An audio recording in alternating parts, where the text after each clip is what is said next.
dans cette troisième partie de cette vidéo sur Visual Studio, nous allons voir comment est-ce que après avoir fait ce travail-là, nous allons commencer à monter la pipeline qui nous permet à chaque fois qu'on fait un push, qu'il fasse un build.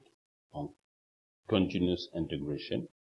Et ensuite, nous allons voir c'est quoi continuous delivery. Donc, le CI/CD, on va scinder ça en deux. Continuous integration. Donc, pour cela, il nous faut deux choses. Il nous faut avoir un compte vraiment Azure DevOps. Cela veut dire un compte TFS. Pour l'instant, on n'a pas encore besoin d'Azure. On a simplement besoin d'avoir un compte Team Foundation Server, qu'on appelle aujourd'hui Azure DevOps. Donc, sans plus tarder, je vais rapidement prendre ces modifications-là. Donc, je mets HP third on va dire changes. Ok. Donc, je fais un commit. Donc, le commit déplace le 2 ici pour voir le nombre de modifications. Et ensuite, je sélectionne ces modifications-là que je push. Ok. Vous avez aussi la possibilité de venir et mettre sync. Dans sync, vous retrouvez le même écran. Donc, vous mettez fetch pour voir si effectivement il y a des changements qui ont été effectués avec d'autres développeurs. Ok. Sinon, quand vous essayez de faire le push, il va refuser. Il vous demande de récupérer déjà, de régler les conflits s'il y en a avant de pouvoir pusher. Donc là, j'ai fini. Je push. Voilà, je vois que ici c'est 0. Donc je reviens ici sur ma page. Donc quand je viens dans repo, on va voir une belle présentation. Et voilà, la dernière modification. Donc, où sont les commits? Les commits sont là. Les commits sont chargés. Parfait. Voilà. HP changes. Les push. On a vu les push. Même chose. Donc, on va aller rapidement. Voilà, les derniers push sont là. Donc, on a fini avec repo. Nous allons dans pipeline. Alors, dans pipeline, nous allons faire, à chaque fois qu'un développeur envoie ses codes sources sur Azure DevOps, nous allons créer une pipeline qu'on appelle build, okay, qui va créer un build de notre code source pour voir si effectivement tout se passe bien. Donc pour cela, je clique sur New Pipeline et il va m'afficher la New Pipeline. Il me dit ce que tu veux faire, il se retrouve où? Est-ce que c'est dans Team Foundation Version Control? Est-ce que c'est dans Git? Est-ce que c'est dans GitHub Enterprise Subversion? Bitbucket Cloud, External Git? Je lui dis ça dans Azure Repo Git. Il identifie déjà mon projet puisque j'en ai plusieurs. Donc, le projet s'appelle e-event puisque je suis avec ce code source là. Et les repos c'est e-event et la branche c'est master. Ok. Donc, dès que je finis cela, je clique sur continue. Alors, il me dit, ok, on va faire un build, d'accord, mais le build, c'est quel type d'application? Je lui dis, écoute, c'est une application .NET Core. Voilà, et je lui dis apply. Il applique. Ensuite, c'est bon. Donc, qu'est-ce qu'il va faire? Il me monte une pipeline. Il me dit, le nom, c'est quoi? Je lui dis, event ASP.NET Core build. Ok. Il me dit quel type d'agent va hoster. Je lui dis, c'est pas du Linux, mais c'est simplement du Visual Studio. Ok. Il est là, donc je peux lui dire que c'est du Visual Studio, oui.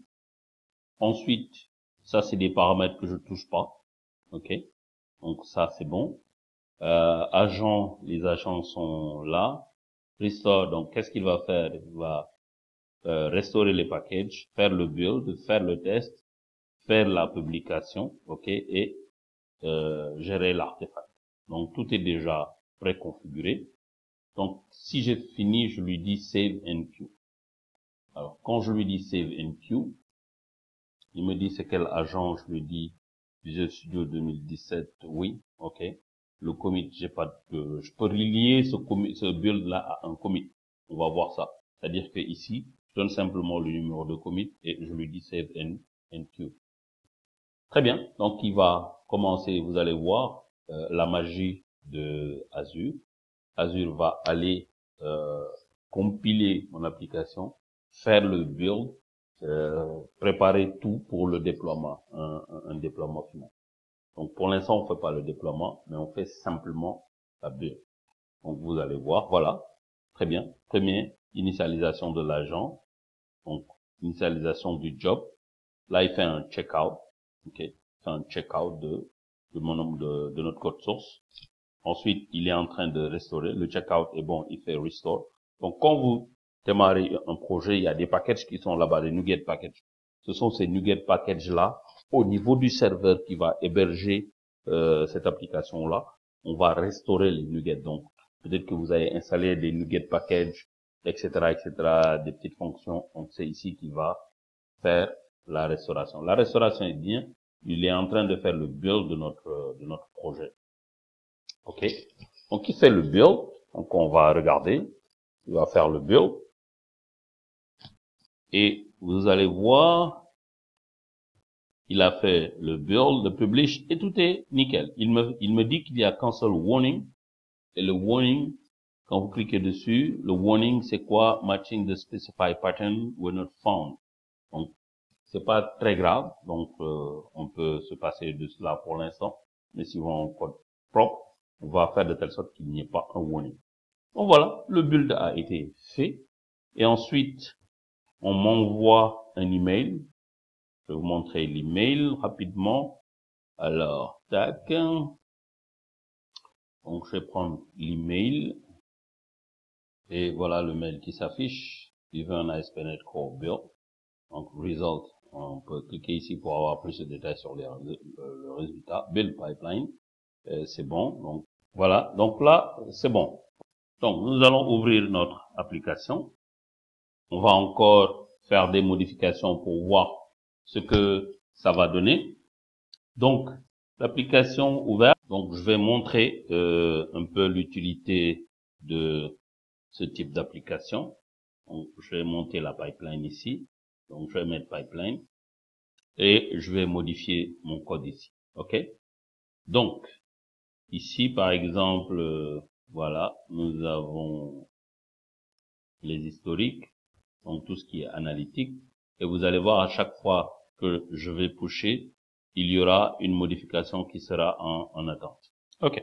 Donc, je vais modifier. Toujours, je vais modifier le contrôleur ou bien on va modifier la vue, share, layout. OK. Et dans le layout, on va modifier 2-3 lignes pour ensuite envoyer le build. Alors, donc ce que on va faire ici, d'abord, on va automatiser notre build. OK? Donc, je vais modifier 2-3 choses ici. Alors, je vais l'appeler e-event. Donc, c'est bon. Sorry, CTRL Z. Voilà, events avec S. J'enregistre. Donc, je n'ai pas besoin de répondre à ça. Ensuite, ici, je vais agrandir. Je vais automatiser le build. Pour cela, je vais cliquer sur Edit. Donc, quand je clique sur Edit, il va éditer la pipeline. Et je viens dans Trigger pour lui dire simplement, Trigger, c'est déclencheur. Donc, qu'est-ce qui va déclencher la build? Je vais mettre Enable Continuous Integration. Simplement. C'est aussi simple que ça. Donc, quand je lui dis Enable Continuous Integration, je viens ici, je ne vais pas lui dire Save and Queue. Parce que quand je lui dis Save and Queue, il va enregistrer et faire un build. Donc, je lui dis simplement Save. Et il a enregistré maintenant le Continuous Integration. Donc, je fais ça. Donc, j'ai modifié Events. Il y a 5 modifications ici. Donc, qu'est-ce que je fais? Je vais aller directement mettre HP and other push. OK. Et je mets commit. Donc, sorry. OK, c'est normal. oups, on se retrouve face à un problème. Comment résoudre? Je clique ici, il faut ignorer beaucoup de choses, donc je viens dans la solution d'abord, clic droit, et je mets Open Folder, et je dois ignorer .vs. Donc pourquoi? On va aller plus loin, donc ici j'utilise guide tortoise pour ignorer. Je lui dis oui, ignorer, effectivement. À l'intérieur aussi, je vais ignorer beaucoup de choses pour éviter que mes gars puissent avoir des soucis. Bin, je vais l'ignorer. Tortoise, lui, c'est déjà ignoré. Ok, c'est bon. Ensuite, pour ne pas avoir de problème, objet. Objet, j'ai pas besoin parce que ça va se générer au niveau du serveur. Ok, donc je n'ai pas besoin aussi de lui. Parfait, excellent. Donc, je reviens maintenant, à mon Team Explorer. Ici, par exemple, voilà, vous voyez, il y a beaucoup de choses. Ok, et là, c'est bon. Je reviens encore. Je lui dis HP ignore, parce que c'est les modifications que j'avais apportées au départ. Parfait, c'est bon. Donc ici, je me retrouve avec 0. Donc, je peux venir à sync et lui demander de pouvoir pusher. Et vous allez voir, je fais un push, déclencher le trigger, je viens dans build, regardez build, on va agrandir build, et regardez, ignore est en train d'être géré, donc j'ouvre ignore, et regardez, je n'ai rien touché, absolument rien, il va compiler, builder, restaurer tout ce qu'il y a à restaurer, et me dire voilà, j'ai fini pour déployer votre application, où est-ce que je dois déployer, et ce sera l'objectif de release. On va créer des releases. Donc ici, preparing an agent for the job, est en train de le préparer. Parfait, il va répéter la même chose. Il va initialiser l'agent, initialiser le job, faire le checkout, faire le restore. Donc ici, checkout, si c'est bon, il va passer au restore. Checkout est là.